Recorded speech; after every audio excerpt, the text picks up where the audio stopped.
Assalamualaikum warahmatullahi wabarakatuh. Hai teman-teman, perkenalkan kami dari kelompok 7 yang beranggotakan April Liastianingsih dan saya, Putri Ayu Ananda. Di sini kami akan mempresentasikan mengenai garis besar materi sosiologi kelas 11. Kompetensi dasar sosiologi kelas 11 3.3 yaitu memahami arti penting prinsip kesetaraan untuk menyikapi perbedaan sosial demi terwujudnya kehidupan sosial yang damai dan demokratis. 4.3 yaitu menerapkan prinsip-prinsip kesetaraan untuk mengatasi perbedaan sosial dan mendorong terwujudnya kehidupan sosial yang damai dan demokratis. Garis besar materi dari kompetensi dasar sosiologi 3.3 dan 4.3 yang pertama adalah struktur sosial, yang kedua stratifikasi sosial, yang ketiga kesetaraan, yang keempat diferensiasi sosial, dan yang kelima kesetaraan dan harmonisasi sosial dalam masyarakat multikultural. Yang pertama yaitu struktur sosial. Struktur sosial merupakan keseluruhan jaringan antara unsur-unsur sosial yang pokok, yaitu kaidah-kaidah sosial, lembaga-lembaga sosial, kelompok-kelompok sosial, dan lapisan-lapisan sosial. Adapun ciri-ciri struktur sosial menurut Abdul Shani. Yang pertama, struktur sosial mengacu pada hubungan-hubungan sosial yang pokok yang dapat memberikan bentuk dasar pada masyarakat, di mana struktur sosial tersebut memberikan batas pada kegiatan yang mungkin dilakukan oleh organisasi di dalam kelompok. Yang kedua, struktur sosial merupakan realitas sosial yang bersifat statis dan memiliki kerangka yang membentuk suatu tatanan.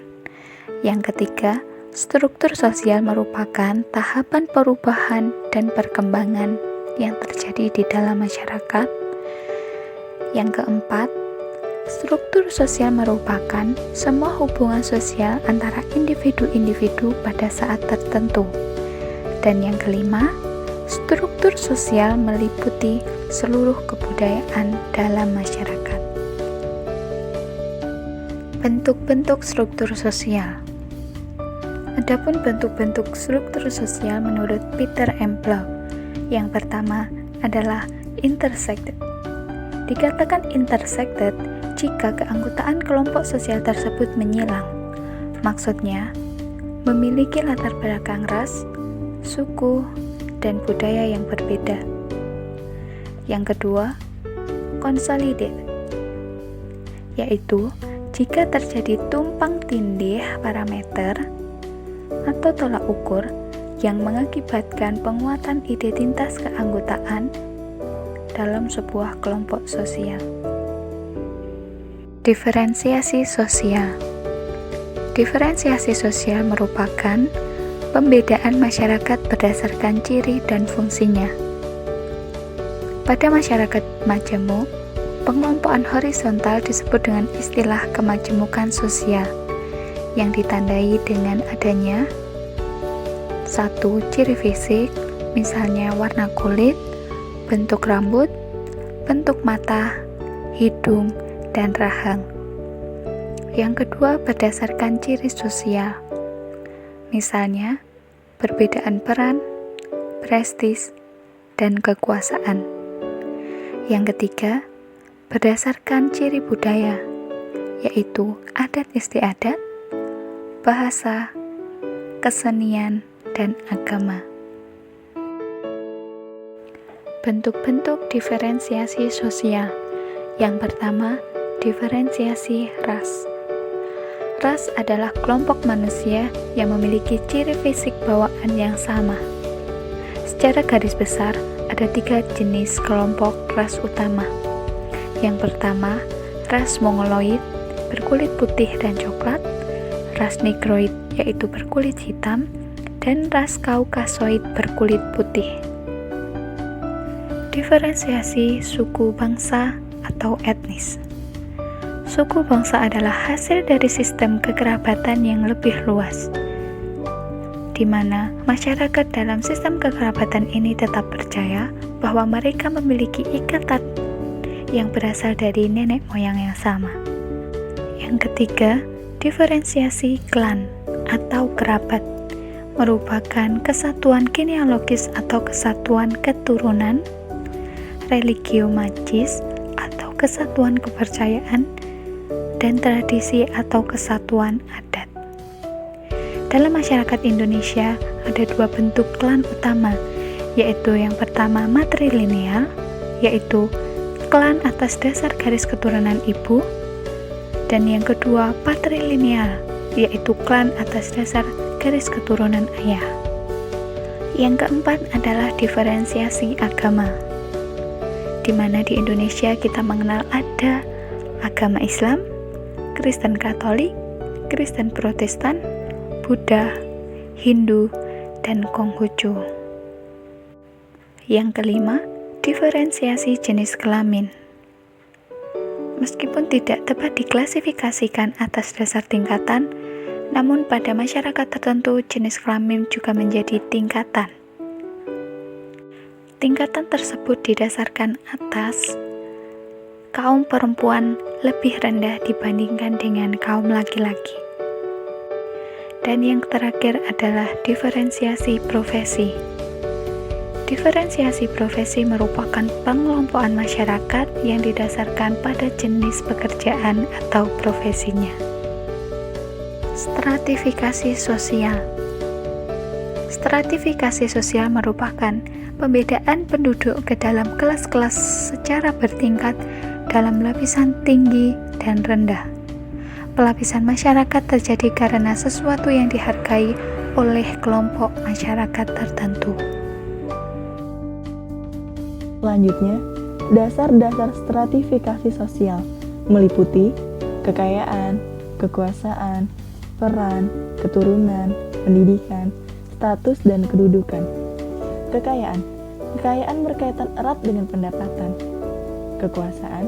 Kekuasaan berkaitan dengan kemampuan seseorang untuk menentukan kehendaknya terhadap orang lain yang dikuasai. Keturunan, dalam masyarakat feodal, anggota masyarakat dari keluarga raja atau kaum bangsawan menempati lapisan sosial atas. Pendidikan, dalam masyarakat yang menghargai ilmu pengetahuan atau pendidikan, orang yang memiliki ahli atau profesi akan mendapatkan penghargaan. Status atau kedudukan menunjukkan hak dan kewajiban seseorang dalam masyarakat. Peran atau role merupakan aspek yang dinamis. Peran adalah tingkah laku yang diharapkan dari orang yang memiliki kedudukan atau status. Stratifikasi sosial ada stratifikasi terbuka, tertutup, dan campuran. Stratifikasi terbuka adalah sistem di mana perpindahan lapisan sosial dengan mudah, baik naik ataupun turun, akibat suatu hal, sehingga ia bersifat demokratis. Contohnya, seseorang yang berusaha menjadi orang kaya dengan bekerja keras dan menuntut ilmu. Sedangkan stratifikasi tertutup adalah sistem lapisan perpindahan sosial naik ataupun turun lapisan, namun tidak terlalu mudah atau sulit untuk berpindah karena ia bersifat diskriminatif. Contohnya, pada sistem kasta pada masyarakat India. Yang terakhir, stratifikasi campuran adalah gabungan antara stratifikasi terbuka dan tertutup. Contohnya, seorang anggota kasta Brahmana mempunyai kedudukan terhormat dan sangat dihargai oleh masyarakat di lingkungannya. Namun, jika ia pindah ke Jakarta, ia harus menyesuaikan diri dengan aturan kelompok masyarakat. Kemudian, kesetaraan. Kesetaraan kerap dimaknai sebagai penghapusan pengecualian dalam hukum formal berdasarkan karakteristik tertentu, seperti ras dan gender. Selain hak yang sama, semua orang juga harus menikmati kesempatan hidup yang secara umum sama. Perwujudan kesetaraan merupakan penghargaan terhadap martabat individu. Macam-macam kesetaraan, yaitu hukum, politik, sosial, ekonomi, dan moral. Kesetaraan hukum mengacu pada pengakuan bahwa semua warga adalah subjek hukum. Kesetaraan politik mengacu pada pengakuan bahwa orang-orang yang menjadi subjek peraturan negara harus memiliki hak yang sama untuk berpartisipasi dalam perumusan undang-undang yang menjadi dasar peraturan tersebut. Kesetaraan sosial mengacu pada dua gagasan kesetaraan status atau posisi seseorang. Kesetaraan ekonomi mengacu pada situasi di mana pembagian sumber daya dilakukan secara adil. Kesetaraan moral mengacu pada kondisi di mana setiap warga negara memiliki nilai yang sama. Harmonisasi sosial adalah kondisi di mana individu hidup sejalan dan serasi dengan tujuan masyarakat. Harmonisasi sosial dalam masyarakat ditandai dengan solidaritas. Solidaritas dibagi menjadi dua, mekanik dan organik. Kesetaraan dan harmonisasi sosial dalam masyarakat dan multikultural. Masyarakat multikultural merupakan bentuk dari masyarakat modern yang anggotanya terdiri dari berbagai golongan, suku, etnis, ras, agama, dan budaya. Mereka hidup bersama dalam suatu wilayah lokal maupun nasional. Bahkan, mereka juga berhubungan dengan masyarakat internasional, baik secara langsung maupun tidak langsung. Di dalam masyarakat multikultural, perbedaan kelompok sosial, kebudayaan, dan suku bangsa dijunjung tinggi. Namun, hal itu tidak berarti bahwa adanya kesenjangan atau perbedaan hak dan kewajiban di antara mereka semua. Faktor penghambat dalam masyarakat multikultural.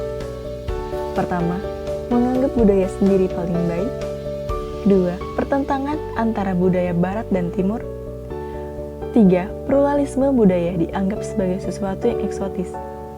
Selain itu, ada pula manfaat masyarakat multikultural.